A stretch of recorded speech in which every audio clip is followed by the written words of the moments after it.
Topic को भी जल्दी से कवर करेंगे, कंट्रोल इन प्लांट्स। ठीक है, कंट्रोल इन प्लांट्स का होता है, देखो जानवरों के अंदर दो तरह के कंट्रोल होते हैं, केमिकल कंट्रोल होता है और एक जो होता है वो नर्वस कंट्रोल होता है, यानी कि इलेक्ट्रिक कंट्रोल होता है। ये डिफरेंसेस से इस बात को जल्दी से समझेंगे।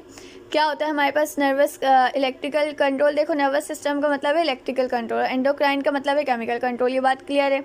इसके अंदर सबसे पहले पढ़ो, it receives and sends the information in the form of electric impulses. ये नर्वस सिस्टम क्या करेगा, ये मैसेज को रिसीव भी इलेक्ट्रिक इम्पल्स के तौर पे करेगा और भेजेगा भी बिजली के तौर पे। ठीक है, बात याद है कि एंडोक्राइन में क्या होगा कि कुछ केमिकल्स होते हैं जिनको हम हार्मोन्स कहते हैं, जिनकी रिलीज होने से क्या होता है कि मैसेज जो है वो एक जगह से दूसरी जगह भेजा जाता है। ठीक है, अच्छा भाई, the system has direct connection with every part under its control. इसका हर पार्ट के साथ कनेक्शन होता है, जबकि इसका ऐसा नहीं होता है।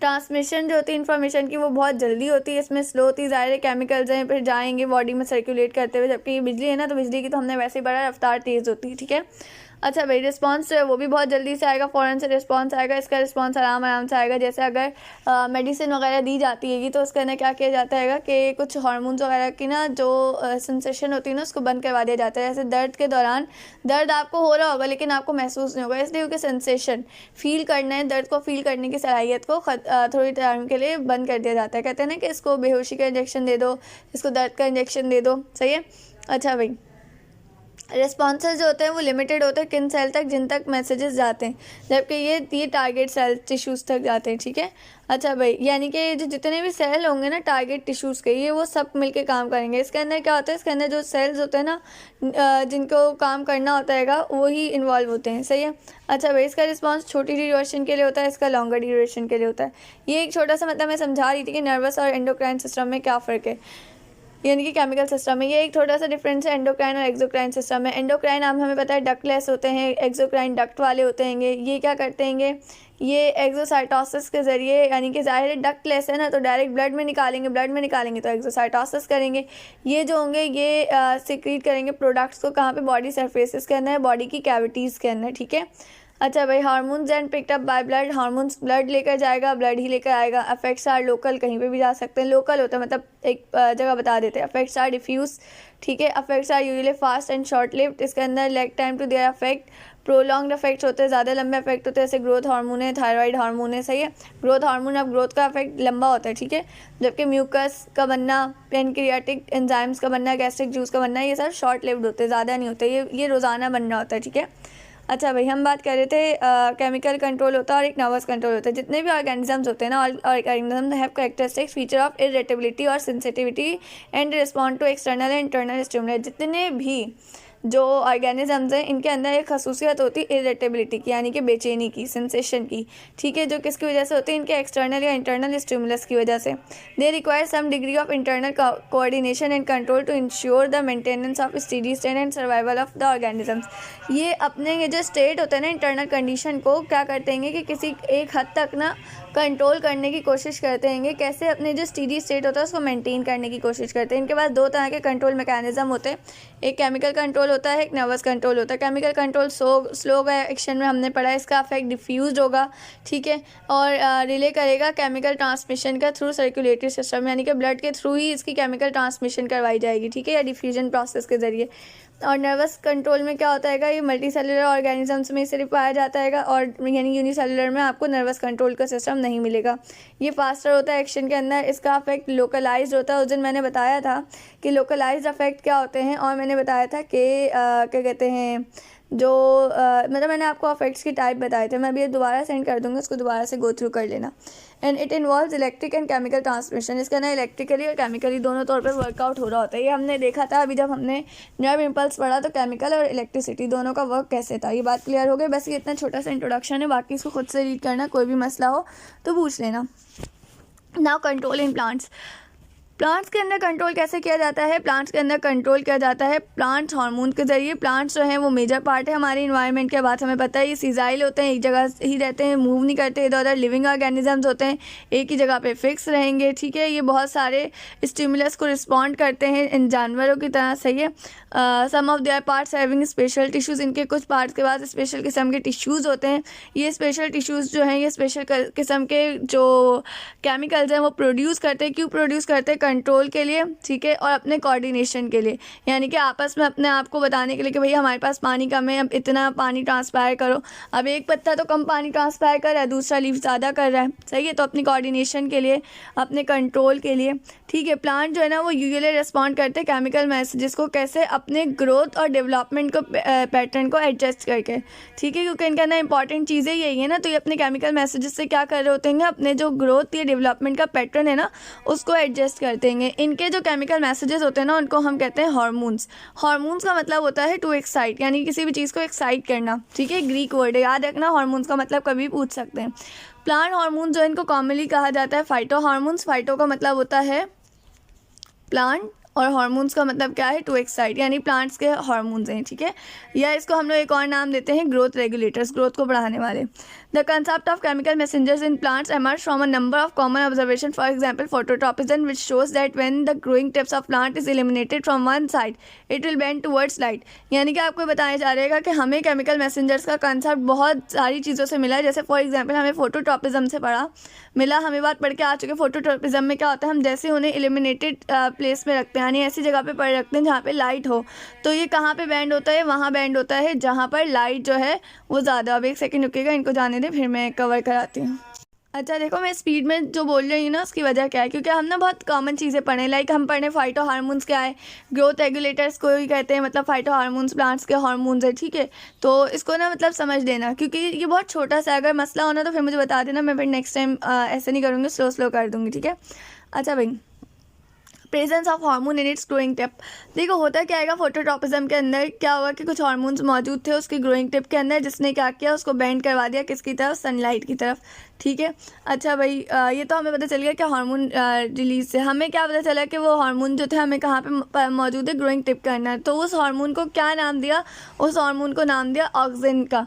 और ये किसने डिस्कवर किया था, ये डिस्कवर किया था, इसको नाम किसने दिया था, इसको नाम FW वेंट ने दिया था। तो एक बात याद रखना, वो बात ये याद रखना है कि फोटोट्रॉपिज्म के अंदर जो प्लांट जो है वो किसी लाइट की तरफ जब मूव करता है तो वो किस हार्मोन की वजह से करता है, ऑक्सिन की वजह से करता है। याद रहेगी बात, बिल्कुल रहेगी।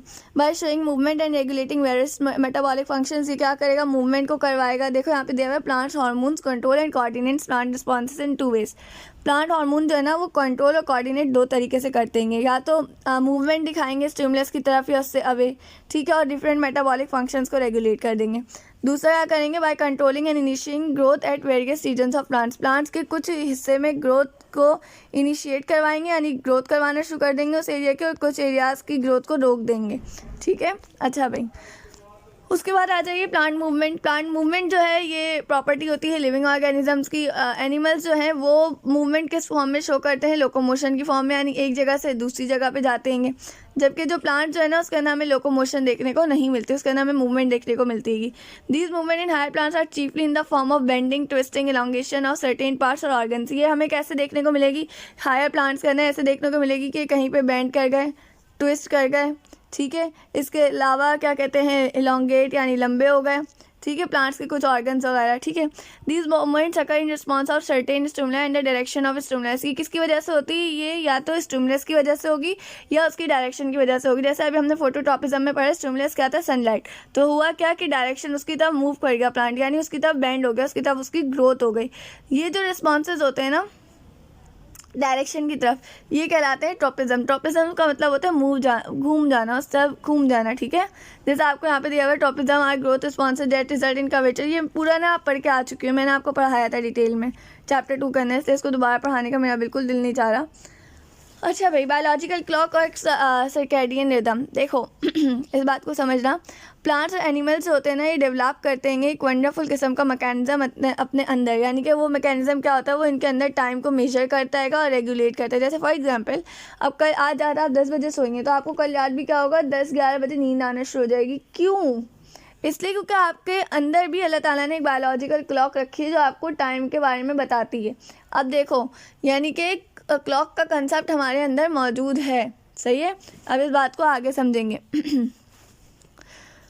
अच्छा भाई, physiological and metabolical activities which mean that clock system is present in a living organism. Living organism के अंदर क्या है, क्लॉक सिस्टम मौजूद है। It has long been known that leaflets of certain plants open during day time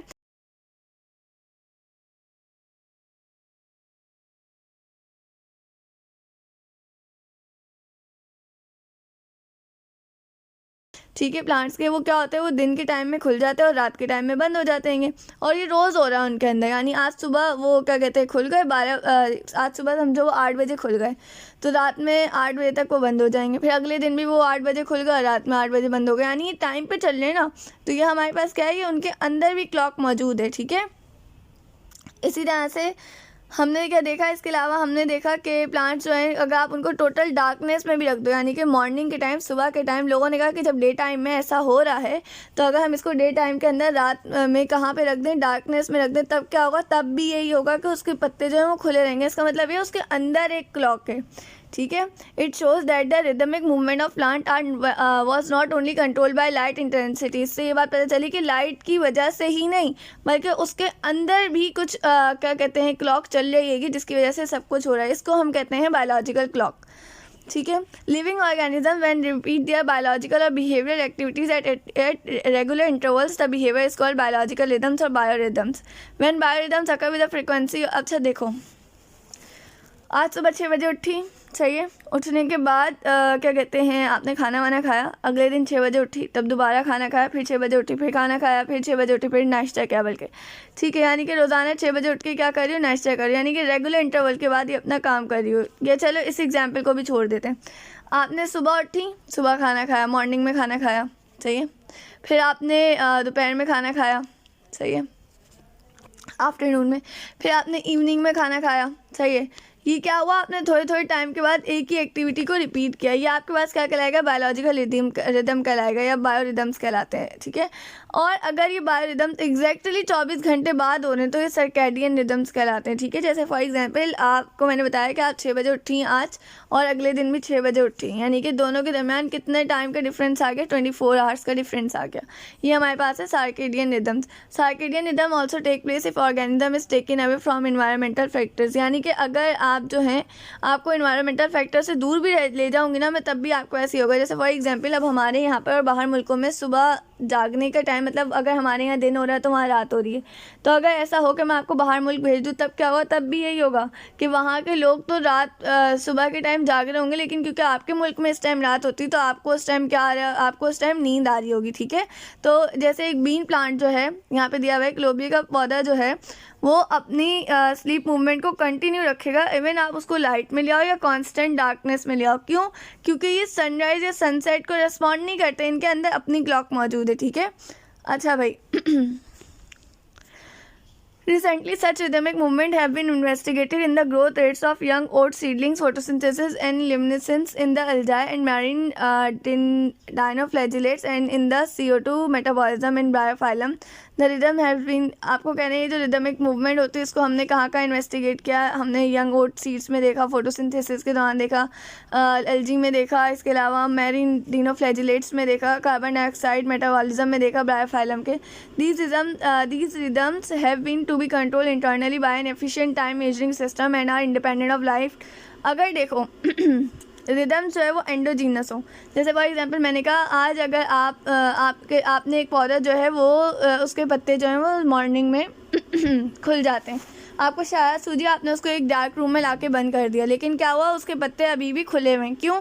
क्योंकि उसके अंदर का जो सिस्टम है ना वो उसको कह रहा है कि नहीं भाई अभी सुबह ही हो रही, पत्ते खोल के रखो। तो ये कहलाता है एंडोजीनस, यानी कि ऐसी रिदम जो इंटरनली तौर पर आए। ठीक है। जो इंटरनली तौर पर हो तो वो हमारे पास एंडोजीनस कहलाती हैं। ठीक है।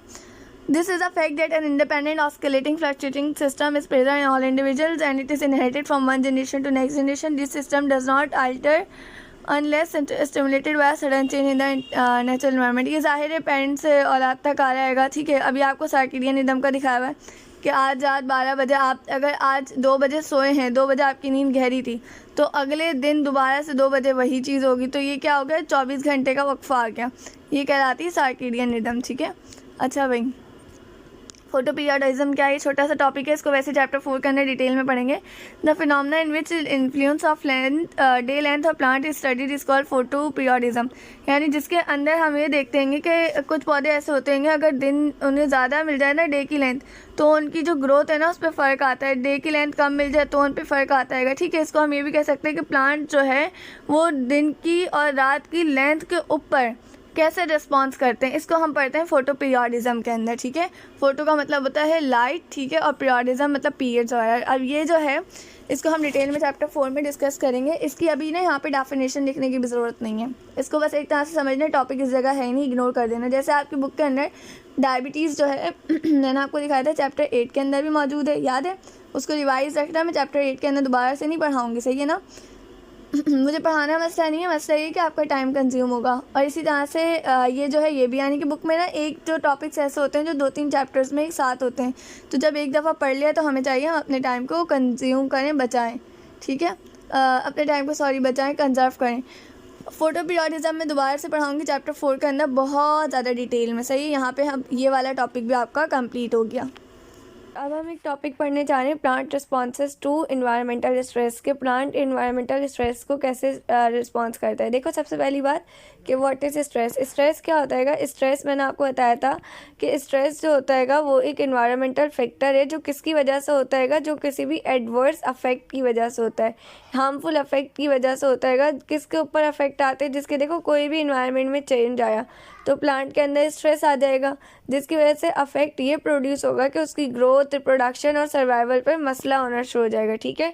Plants either die due to this adverse conditions, या तो प्लांट्स इन कंडीशंस की वजह से मर जाएंगे, इन एडवर्स हार्मफुल कंडीशंस की वजह से, या फिर कोप कर जाएंगे। कोप का मतलब होता है इनका मुकाबला कर जाना ठीक है। इन स्ट्रेस से कैसे करेंगे? अपनी एवोल्यूशनरी अडाप्शंस के ज़रिए, यानी वो अडाप्शंस अपने अंदर करना शुरू कर देंगे, अडाप्ट कर लेंगे कुछ चीज़ों को अपने अंदर, ठीक है, तो वो कोप कर जाएंगे, यानी कि मुकाबला कर जाएंगे, सही है। अच्छा, इसकी कुछ कौन कौन सी हमारे पास एडवर्स अफेक्ट्स आते हैं, लाइक वाटर शॉर्टेज, पानी कम हो गया, ऑक्सीजन कम मिल रही है, सॉल्ट बहुत ज़्यादा है ज़मीन में, टेम्परेचर बहुत हाई है, लो कोल्ड टेम्परेचर, यानी कि टेम्परेचर बहुत कम या हैगा, ठीक है। और इसके अलावा हर्बवरी या ओवर ग्रेजिंग, यानी वो जो बकरियां वगैरह घास चढ़ती हैं वो बहुत ज़्यादा चढ़ लें, तो उस कंडीशंस में। ड्रॉट कंडीशन में कैसे रिस्पॉन्स करेगा? ड्रॉट कंडीशन एक ऐसी कंडीशन होती है जिसके अंदर वाटर का कॉन्टीनेंट सॉइल के अंदर बहुत कम होता है। प्लांट जो होता है ना वो या तो इसकी वजह से, इसकी ये क्यों होता है सॉइल में, या तो ये वजह होगी। देखो ड्रॉट कंडीशन यानी कि खुश्की की कंडीशन क्यों होती है कि या तो सॉइल में जो वाटर का कॉन्टीनेंट है वो कम हो, या प्लांट जो है वो पानी की शॉर्टेज करे, यानी कि पानी जो है उसको बहुत ज़्यादा अपने अंदर से लॉस कर दे, जिसकी वजह से वो स्ट्रेस्ड हो जाए। और लॉस कैसे करेगा? ट्रांसपायरेशन के ज़रिए, ठीक है। तो इन चीज़ों को ऐसे क्या होता है, ड्रॉट कंडीशंस प्रोड्यूस होती हैंगी। अब प्लांट ने इन कंडीशंस को कैसे कोप किया? इसने क्या किया, इसने वाटर डिफेक्ट यानी कि वाटर की डिफिशिएंसी में प्लांट ने क्या किया कि पानी को अपने अंदर कैसे कंजर्व किया, यानी कि स्टोर किया, बचाया, कि उन्होंने ट्रांसपायरेशन का रेट कम कर दिया, यानी जितनी वो ट्रांसपायरेशन पहले करते थे ना उसको कम कर दिया। इसके अलावा water defect in a leave causes guard cell to lose turgor. इसके अलावा इन्होंने क्या किया कि जो लीव जो होता है ना, ठीक है, उसके अंदर होते हैं गार्ड सेल्स, आपको मैंने दिखाया था इस किस्म के होते हैं वो गार्ड सेल्स, ठीक है, याद होगा अपना उनकी बुक से दिखाया था मैंने आपको फर्स्ट मैट्रिक वालों की। नहीं याद हो तो मैं बता देना, मैं स्टोमेटा का दोबारा से स्ट्रक्चर भेजूंगी। इसके अंदर होता है वाटर, ये वाटर को लॉस करके ना बिल्कुल ऐसे हो जाते हैं, यानी कि फ्लैसिड हो जाते हैं, ठीक है, तो ऐसे हो जाते हैं, इनके अंदर से पानी लॉस हो जाता है, जिसकी वजह से क्या होता है ऐसे करके कॉइल हो जाते हैं। तो क्या होता है कि इससे भी ट्रांसपायरेशन ज़्यादा नहीं होती है, ठीक है। दूसरा ये क्या करते हैं कि स्टोमेटा को क्लोज कर लेते हैं, मैंने आपको बताया, जिसकी वजह से ट्रांसपायरेशन नहीं होती। तीसरा ये क्या करते हैं कि ये अपने अंदर एक किस्म का हार्मोन या एक किस्म का एसिड, जिसको एबिसिक एसिड कहते हैं, एबिसिक एसिड इसे कहते हैं, इसकी सिंथेसिस को या तो इंक्रीज़ कर देते हैं या रिलीज़ कर देते हैं, यानी कि सिंथेसिस करते हैं, बनाते हैं और फिर इसको रिलीज़ कर देते हैं। और ये कहाँ पे बनते हैं? ये मीज़ोफिल सेल्स में लीफ के बनते हैं, ठीक है। अच्छा भाई, ये वाला हार्मोन मैंने आपको बताया ना, ये हार्मोन भी, तो ये क्या करता है, स्टोमेटा को क्लोज रखता है, बंद रखता है, ठीक है। तो याद रखना एमसीक्यूज़ में अगर मैंने कभी पूछा कि वो कौन सा एसिड है जो स्टोमेटा को क्लोज करवाने में हेल्प करवाता है, तो इट इज़ एब्सिसिक एसिड, ठीक है। मैं आपको ये एमसीक्यूज़ टाइप भी कर दूंगी। Now leave response to water defect in several other ways. इसके अलावा भी बहुत सी कंडीशंस होती है कि लीव जो है वो वाटर की जो डिफिशिएंसी होती है उसको कोप कर जाते हैं, सही है। सबसे पहले ये क्या करते हैं, ये डीपर रूट सिस्टम अपने अंदर बढ़ाते हैं, और जो रूट जो बढ़ाते हैं ना वो ऐसी वाली नहीं बढ़ाते हैं, हॉरिजॉन्टल ऐसे नहीं बढ़ाते, बल्कि वो वर्टिकल ऐसे ही लंबी वाली बढ़ाते हैं, जो अभी हम पढ़ के आ चुके हैं, ठीक है। ताकि क्या हो कि बहुत ज़्यादा अंदर तक जा सके। इसके अलावा जो शैलो रूट्स होती हैं यानी कि हॉरिजॉन्टल, जो ऐसी वाली रूट्स होती हैं ना, इनकी ग्रोथ को इनहिबिट कर देते हैं, इनकी ग्रोथ को रोक देते हैं। नाउ अगर ऑक्सीजन कम हो तब ये क्या करता है, ऑक्सीजन कब कम होती है कि some plants are structurally adapted to very wet habitat और मार्शेस। कुछ पौधे जो होते हैं ना वो वहाँ पे मौजूद होते हैं जहाँ पे पानी बहुत ज़्यादा होता है, तो उनको ऑक्सीजन कम मिलती है, तो वो क्या करते हैं, वो एरियल रूट्स डेवलप करते हैं। ठीक है, ऐसी रूट्स डेवलप करते हैं जो फॉर एग्जांपल अगर ये एक मिट्टी है, इसके अंदर ये पौधा मौजूद है। ठीक है, अब हुआ ये कि इसके अंदर पानी बहुत ज़्यादा आएगा, इतना ज़्यादा है कि प्लांट की रूट्स को पानी की किल्लत ही नहीं है लेकिन ऑक्सीजन की किल्लत है, तो वो एरियल रूट्स बनाएगा, यानी कि प्लांट की रूट्स को ऐसे ऊपर लेके आ जाएगा। ऐसे मैं अभी पिक्चर में भी दिखाऊंगी, यहाँ पे ये देखो, ऐसे देख रहे हो रूट्स ऊपर आ गई हैं। ठीक है, अच्छा भाई, एरियल रूट डेवलप करते हैं ताकि एक्सेस मिल सके ऑक्सीजन के, ऑक्सीजन ज़्यादा मिल सके। इसके अलावा ये क्या करते हैं, ये एयर ट्यूब्स डेवलप कर लेते हैं।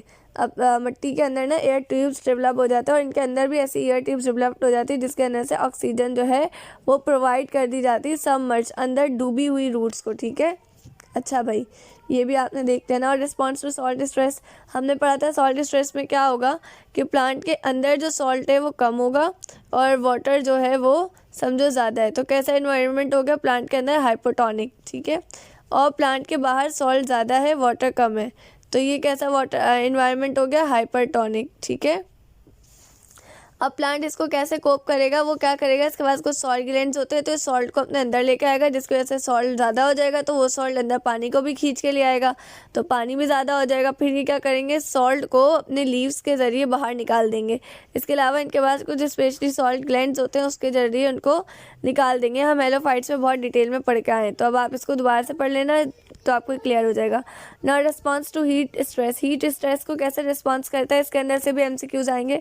एक एमसीक्यूज तो आपको यहाँ से याद रखना है, ये एब्सिसिक एसिड वाला एमकेट के हिसाब से भी बहुत इंपॉर्टेंट है। दूसरा आपने यहाँ से याद रखना है कि जब हाई हीट होती है इन्वायरमेंट के अंदर, तो ये प्लांट को किल भी कर सकती है, डीनेचर कर सकती है। कि कैसे किल कर सकती है कि उसके एंजाइम को डीनेचर कर दे।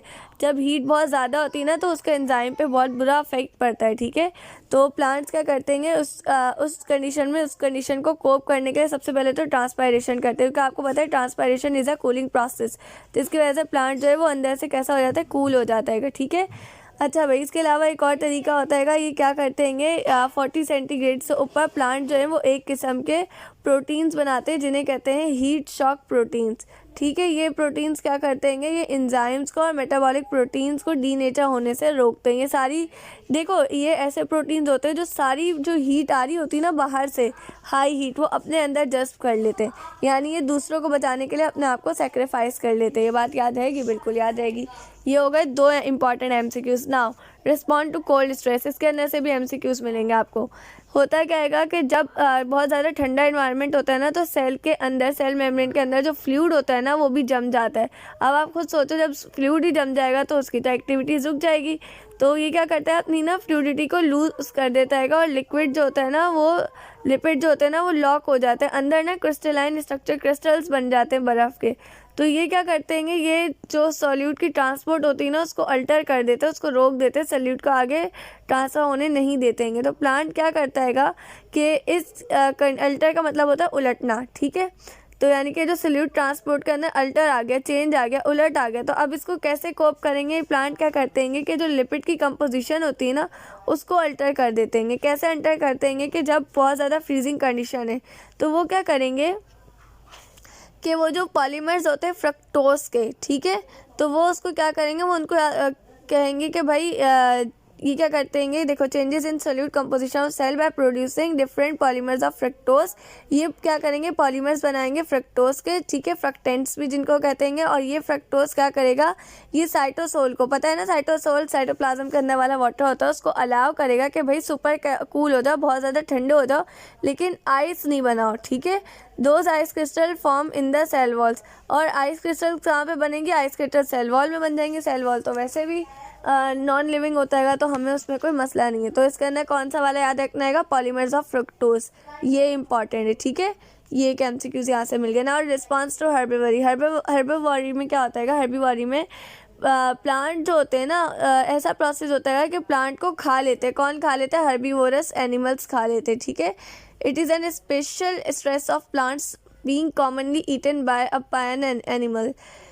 ये एक स्पेशल स्ट्रेस होता है जो पौधों के ऊपर पड़ता है, तो इस कंडीशन को ओवरकम करने के लिए वो अपने अंदर या तो कांटे प्रोड्यूस कर लेते हैं या फिर एक डिसटेस्टफुल, याद रखना ये वर्ड क्या है, डिसटेस्टफुल, यानी कि जो बहुत बेजायका बदजायका किस्म का अपना टेस्ट कर लेते हैं या बहुत टॉक्सिक कंपाउंड बनाते हैं। अब कोई वो है जानवर है, उसको पता है कि भाई मैं ये पौधा खाऊंगा तो मैं मर जाऊंगा, तो वो तो उस पौधे को खाएगा नहीं, टॉक्सिक है, या वो उसको खाता है तो उसका टेस्ट बहुत बुरा है तो वो तब भी नहीं खाएगा क्योंकि वो डिसटेस्टफुल है। ठीक है, अच्छा भाई ये तमाम चीज़ें वही थी, बस इतना छोटा सा टॉपिक था, सही है। इसके अंदर से सिर्फ 2 MCQs इंपॉर्टेंट है, ग्रिप पे रखना, सही है। और इसका आ जाता है शॉर्ट या लॉन्ग में ना, मतलब सारी कंडीशंस पूछ ली जाती हैं।